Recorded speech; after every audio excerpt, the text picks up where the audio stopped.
Surat police કમિશનરની અધ્યક્ષતામાં યોજાયેલી સંકલન સમિતિની માનસિક બેઠકમાં શહેરના ટ્રાફિક અને માર્ગ સુરક્ષાના મુદ્દાઓ પર વિસ્તૃત ચર્ચા કરવામાં આવી હતી. સુરત પોલીસ કમિશનરની અધ્યક્ષતામાં યોજાયેલી સંકલન સમિતિની માસિક બેઠકમાં શહેરના વિવિધ પ્રશ્નો અંગે ચર્ચા કરવામાં આવી હતી. બેઠકમાં ધારાસભ્યો અને સંસદ સભ્યો ખાસ ઉપસ્થિત રહ્યા હતા. 84ના ધારાસભ્ય સંદીપ દેસાઈએ ઈચ્છાપોર અને હજીરા રોડ પર વધતા ટ્રાફિક અને વારંવાર સર્જાતા અકસ્માતોના મુદ્દે પોલીસનું ધ્યાન દોર્યું હતું. હજીરા વિસ્તારમાં આવેલા મોટા ઉદ્યોગોને કારણે ભારે વાહનોની અવરજવર વધતી જતા ટ્રાફિકની સમસ્યા ગંભીર બની હોવાનું રજૂ કરવામાં આવ્યું હતું. રસ્તાઓ પર ગેરકાયદેસર અને આડેધડ પાર્ક થતા ભારે વાહનોને કારણે અકસ્માત સર્જાતા હોવાનું જણાવ્યું હતું. ખાસ કરીને રાત્રિના સમયે હાઈવે પરના ગેરકાયદેસર પાર્કિંગને દૂર કરવાની માંગ કરવામાં આવી હતી.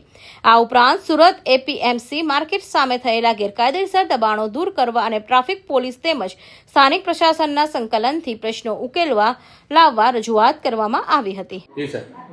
સુરત પોલીસ કમિશનર દ્વારા દર મહિને ધારાસભ્ય છે સંસદ સભ્યોની સંકલન મિટિંગ થાય છે. આજની મિટિંગની અંદર મારી વિધાનસભાના જે પ્રશ્નો હતા આ ખાસ કરીને ઈચ્છાપુર હજીરા રોડ પર જે મહાકાય ઉદ્યોગ આવેલા છે અને રસ્તાની બાજુમાં જે પાર્કિંગ થાય છે અને પાર્કિંગ થવાના કારણે ઘણા અકસ્માત પણ થાય છે, ટ્રાફિક જામ થાય છે, સમય બગડે છે, ઇંધણ પણ બગડે છે. એ બાબતમાં અમે આજે રજૂઆત કરી છે. અગાઉ પણ રજૂઆત કરી એના કારણે ઘણો કામમાં ફરક છે. પૂરેપૂરો ફરક હવે આજની મિટિંગ પછી કમિશનરશ્રી બાંહેધરી આપી છે કે બધા જ કામો અમે તમારા ઝડપથી પૂર્ણ કરીને ટ્રાફિકનો પ્રશ્ન હલ કરવાની ખાતરી આપી છે. આભાર.